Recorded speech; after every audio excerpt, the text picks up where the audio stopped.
जय श्री राम दोस्तों, जय मानंदा देवी यूट्यूब चैनल में आप सभी का स्वागत है। दोस्तों कल हमने आपको डिस्कस किया था फर्श के बारे में। आज हमारा ये किचन का काम स्टार्ट हो चुका है। किचन का जो काम स्टार्ट हो रहा है दोस्तों, आजकल मॉडल किचन बन रहा है, लेकिन आजकल उसमें ये दीवारें नहीं दी जा रही हैं और स्लिप नहीं दिया जा रहा है। उसमें डायरेक्ट प्लाई के ऊपर पत्थर रख दिया जा रहा है। अगर किचन में दोस्तों पानी का बहुत काम होता है, बहुत यूज होता है किचन में पानी का, और हम ये गलती कर बैठते हैं कि विदाउट स्लिप के पत्थर हम डायरेक्ट प्लाई के ऊपर रख देते हैं दोस्तों। और प्लाई में अगर पानी पड़ते हैं दोस्तों, वो प्लाई गलनी शुरू हो जाती है, सड़नी शुरू हो जाती है, और फिर हमें जो 1-1.5 लाख का जो हमारा खर्चा किचन में होता है वो हमारा पूरा का पूरा बेकार हो जाता है।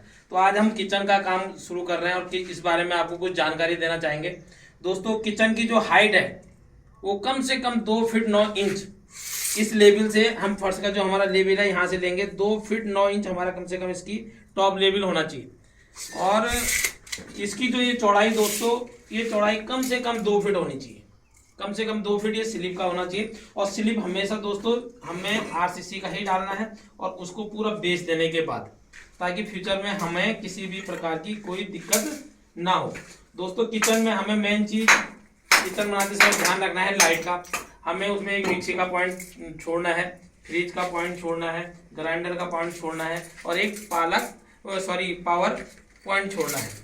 इस बारे में हमें विशेष ध्यान रखना है। और किचन का जो स्लिप है, स्लिप जो पड़ा दोस्तों, जहाँ पे आपने गैस रखना है, गैस का जहाँ पे भी यूज करना है दोस्तों, उसमें एक गैस के पाइप के लिए नीचे उसमें छेद छोड़ देना है। बाद में होता क्या है, जब छेद करने लगते हैं तो हमें वो तोड़ना पड़ता है और उसमें सरिया निकल आती है। उस सरिया पर बहुत हमें दिक्कतों का सामना करना पड़ता है। इसलिए हमें पहले ही कोई भी काम करना है दोस्तों, बड़ा सोच समझ कर करना है, जिससे कि फ्यूचर में दिक्कत ना आए। और जब हमारी स्लिप पूरी पड़ जाती है दोस्तों, स्लिप पूरी पड़ने के बाद ये हमारा इस साइड को दोस्तों हमारा सिंक लगता है, और हमें सिंक का पूरा नाप ले लेना है। सिंक का पूरा नाप ले लेना है, जैसे कि इस लेवल से और यहाँ तक, जैसे हमारे मिस्त्री साहब नाप रहे हैं, इसकी जो ऐसी चौड़ाई है कम से कम दोस्तों, सिंक जो होता है हमारा 37x18 का जो बड़ा सिंक आता है, उसकी जो लंबाई होती है 37x18,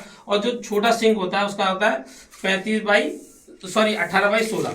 तो हमें जो 35x18 का जो साइज है, उसमें हमें जो छोड़ना है 35 इंच 2 सूत, हमें कम से कम इसकी लंबाई छोड़नी है, ताकि बाद में हमें वो कटर मशीन से काटना ना पड़े। और जो हमें इसकी ऐसे में चौड़ाई छोड़नी है दोस्तों, वो 16 इंच 2 सूत छोड़नी है। और जहां तक पॉसिबल हो सके, संभव हो सके, हमें क्या करना है, डबल सिंक भी किचन में लगाना है। एक में बर्तन धोया और दूसरे में डाला। सिंगल सिंक में दोस्तों बहुत दिक्कत होती है, किचन में पानी फैलने का बहुत ज़्यादा चांस रहता है। इसलिए हमें इस बात का विशेष ध्यान रखना है कि किचन में जो सिंक हो, उसकी जो ऐसी इस टाइप से जो चौड़ाई हो दोस्तों, वो इस दीवार से थोड़ी सी 2 या 3 इंच इधर हट के हो।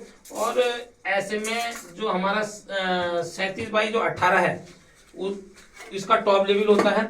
और इसका जो हमें सिंक के लिए जो जगह रखनी है, खाली जगह छोड़नी है, वो छोड़नी है 35 इंच 2 सूत, और ऐसे में हमें छोड़नी है 16 इंच 2 सूत, जिसमें आसानी से हमारा किचन का काम स्टार्ट हो सके दोस्तों। मॉडल किचन हम बनाते हैं, लेकिन उसमें इन चीज़ों का ध्यान नहीं देते हैं, और हम स्लिप डाल देते हैं। स्लिप डालने के बाद हमें बहुत प्रकार के दिक्कतों का सामना करना पड़ता है, और प्लाई के ऊपर स्लिप रखने के बाद वो हिलता है, और कई प्रकार की समस्याएं होती है दोस्तों। इसलिए हमें इन बातों का विशेष ध्यान रखना है। जय श्री राम, जय मानंदा देवी यूट्यूब चैनल को आप सब्सक्राइब करें, कमेंट्स करें, लाइक करें। धन्यवाद।